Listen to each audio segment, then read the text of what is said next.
In the 2008 Jim Carrey movie Yes Man, Jim plays a man whose life is at a dead end, and so he enrolls in a personal development course with a single premise: say yes to things. Inevitably, he takes it well out of context and simply decides to say yes to every single opportunity and question that comes his way, leading him to a personal transformation, a surprise romance, and a fulfilling life. We here at the Infographics show got really bored. We did some diligent research and wanted to find out just how transforming the power of yes really was. So once more, we let your favorite lab rat out of his cage and tasked him with one job: say yes to everything for an entire week. Day 1. So I'm guessing that somebody over at Infographics got nostalgic for the 2000s and watched Yes Man, then decided, hey, that'd be cool to force somebody to do in the real world, and here I am. I watched the movie before this challenge started, and here's the thing. The movie is based on a script where the writers can shape the story to make the consequences of Jim Carrey's saying yes to everything be whatever they want it to be. Jim Carrey ends up with a brand new life and a wonderful relationship with the beautiful Zooey Deschanel. In the real world, me saying yes to everything could very well end up with me becoming a drug mule for the Mexican mafia. More so than any challenge, this one feels it has the real potential to get me into serious trouble, and stupid me, of course, is going to do it. Rules are simple: say yes to every opportunity and every offer that comes my way. Live my life like a positive, life-affirming Zen master for a whole week,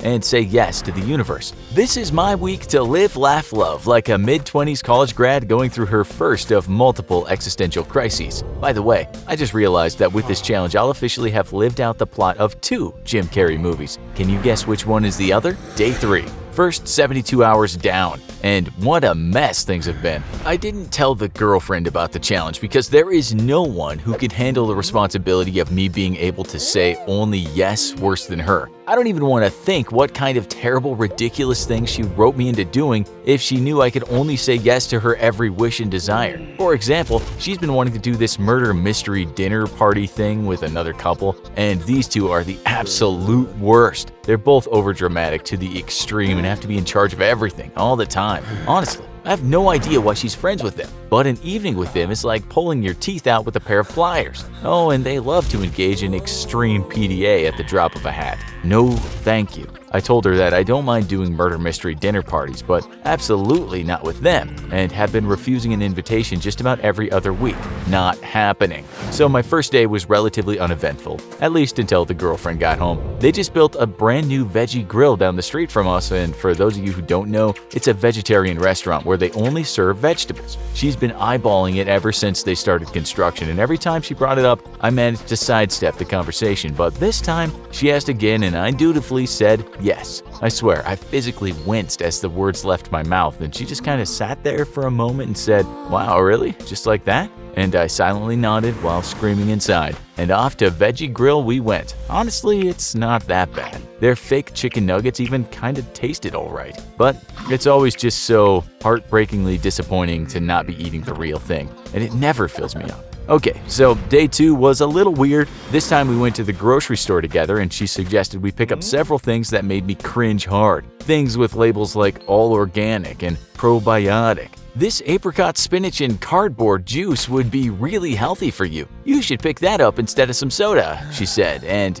yes, dear, I dutifully replied. Why don't you try this quinoa-based cocoa-free, sugar-free chocolate made out of recycled organic fish bones and sadness instead of that Kit Kat bar? Yeah, sure. We should get some of this healthy ice cream instead of that Oreo cookies and cream. It's made out of kale, goat milk, Himalayan sea salt, and depression. Yeah, sounds great. And on it went, and now my kitchen is full of food that for all intents and purposes is pretty much inedible. Don't get me wrong, I know junk food is, well, junk, but there's always existed a balance between her and I. She gets to health Nazi half of our diet, and I get to stay sane by occasionally indulging in the other half of the time. Now that balance is destroyed, and I'm going to enjoy exactly 0 of my meals for the next week. Thanks, Infographics. That, however, wasn't the weirdness of the day. The weirdness would come at checkout time. I always take a reusable bag or two with me when we go shopping. It's environmentally friendly, and in California, they also charge for plastic bags in an attempt to deter you from using them and throwing them away so they end up in the ocean and murder sea turtles. So I had the 2 reusable bags with me, and I very clearly was ready to put the groceries inside of them when the checkout girl asked me,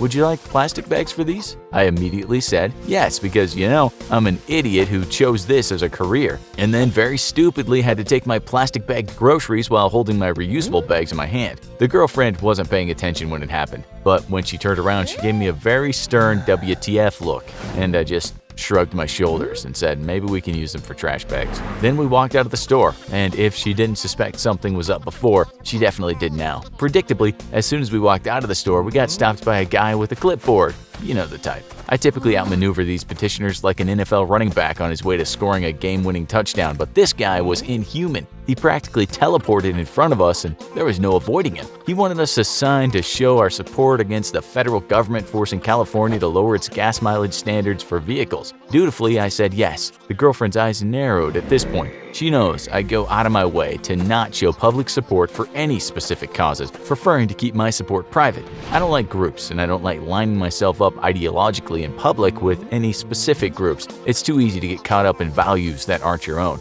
or to have the group show values that you disagree with. But now, suddenly, everyone thinks you identify with. You just can't control a group or how they'll make you look. No, thank you. Something was up, she no doubt thought to herself. Then, though, the petitioner dropped a bomb, and I honestly think I hate this man now with all the fury of 1,000 suns. Would you like to join us in a protest downtown in a few days? Why, yes, I'd love to absolutely 100% do exactly that, I growled through my clenched teeth, unaware of how close to death this man had just come, or the fiery furnace of wrath burning inside me at the moment. He excitedly took my phone number down so their coordinator could call me with details later in the week, and voila, just like that, I'd now be protesting in public on one of my days off as part of a group. Fan-freaking-tastic.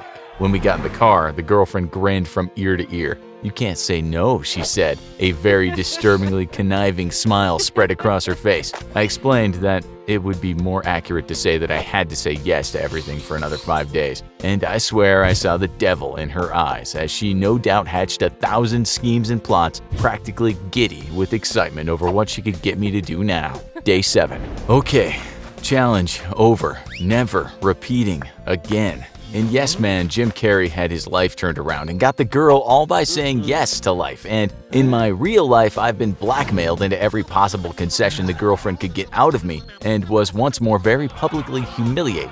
Let me start at the beginning. It didn't take long for the girlfriend to start abusing her power to make me say yes to everything. Back rub? Yes. Foot rub? Yes. Fetch a glass of ice water? Yes. I'm tired, can you take the dog out again? Yes. Predictably, I basically became a slave. Although to her credit, she only abused it in this fashion for the first day, and I suppose I can't blame her too much for it. I mean, imagine you could get someone to do your every whim for a whole week.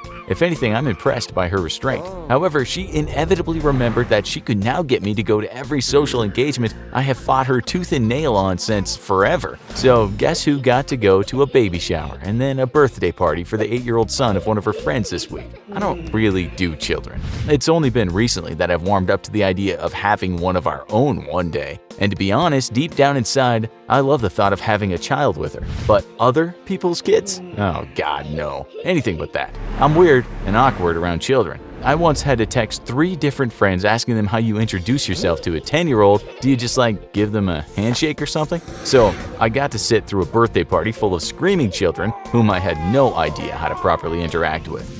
I know nothing about children. Do they even know how to tell faces apart at 8 years old? Then there was the baby shower where I had to sit quietly with the 2 other husbands/boyfriends who got roped into going while the women all oohed and ahed at various baby-related gifts. I didn't even know what gift we should bring. I suggested a blender because not entirely sure how baby food works, and the girlfriend just shook her head and dragged me shopping for baby Bjorns. The real prize of the week though, and I just knew that this would happen, which is why I didn't tell the girlfriend about this challenge in the first place, and I bet most of you can guess. Yep, murder mystery dinner with Mr. and Mrs. Overly dramatic, super bossy, very publicly inappropriate PDA. Oh, and it was period themed, so of course we had to wear costumes and act the part, which Mr. and Mrs. Overly Dramatic absolutely loved. So the way it worked was like this. We showed up, randomly pulled rolls out of a hat, and then got dressed in our period-appropriate costumes. I got the role of an army officer, which was kind of on the nose, to be honest, but the girlfriend got the role of mistress, and I could not stop laughing when she read it aloud. I proceeded to call her wench for the evening, and my arms are bruised badly from all the time she punched me for calling her wench. As some of you know, she boxes regularly, so she's got a nasty jab. Mr. and Mrs. Overly Dramatic, though, well,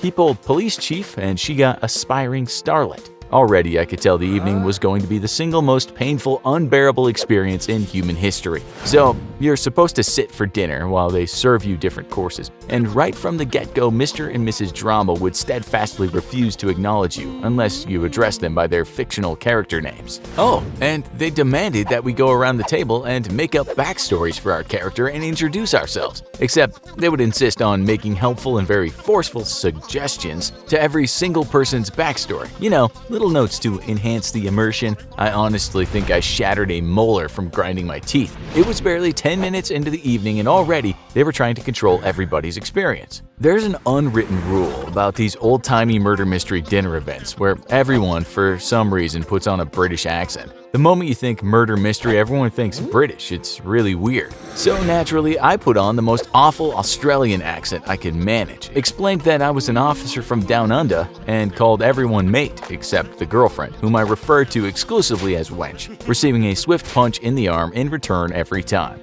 To make a very painful and long story short, halfway through the first course, the lights go out and everything is pitch black. There's a fake gunshot and someone screams, and when the lights come back up, the Lord of the Manor is dead from a gunshot wound. Then you're supposed to figure out who did it because secretly when you drew for characters, your slip says if you were the murderer or not, and you get a prop gun to hide. I'm sure with any other group of people, it could have been a blast, but right from the start, Mr. and Mrs. Drama took charge, and of course, he did pull a chief of police after all, and we spent about an hour with those two going back and forth grilling people's backstories and randomly making out with each other for no reason in front of us, all while I tried to just eat my food. After struggling to make it to dessert, seriously, they serve you so damn slowly at these things. I finally announced that since the Lord of the Manor had previously been an officer in the Navy and I was the only officer from Her Majesty's Royal Navy, I was officially declaring the investigation a matter of national security, and then blamed the wench, who punched me for calling her that, and charged her with murder. She protested, as did the rest of the room, and I told them that this was the 19th century Britain apparently, and as a military officer I could literally blame anyone who wasn't noble with no evidence and nobody would dare question me. I then said I needed to take the wench, punched me again, for a very private and intense search to find the murder weapon on her person, no matter where it may be hidden, to which she punched me again, this time for being gross. Turns out though, she really was the killer. Of course, it took half an hour of back and forth with Mr. and Mrs. Drama Boss dictating the whole thing, when they should have just let me strip search my wench girlfriend in the first place. If that wasn't enough, the next day I had to show up at the protest I had promised to attend. And guess what? The organizers had only gotten like half a dozen people to show up, so I got to march around downtown Los Angeles holding a sign up with 5 other people, chanting random slogans. In life, and especially in a relationship, it's important to compromise and say yes sometimes to things you don't want to do. It makes other people happy when you agree to things that they want to do or they like to do even if you don't like or want to do those things. Compromise is basically the secret to a happy friendship or a happy relationship. This week though, I did enough compromising to last me the next several years, and if anyone comes up to me while I'm exiting the store with a petition in hand, I'm karate chopping them in the face and running away before they can recover. Think you could say only yes for a whole week? What other challenges do you want to see our favorite guinea pig undertake? Let us know in the comments, and as always, if you enjoyed this video, don't forget to like, share, and subscribe for more great content.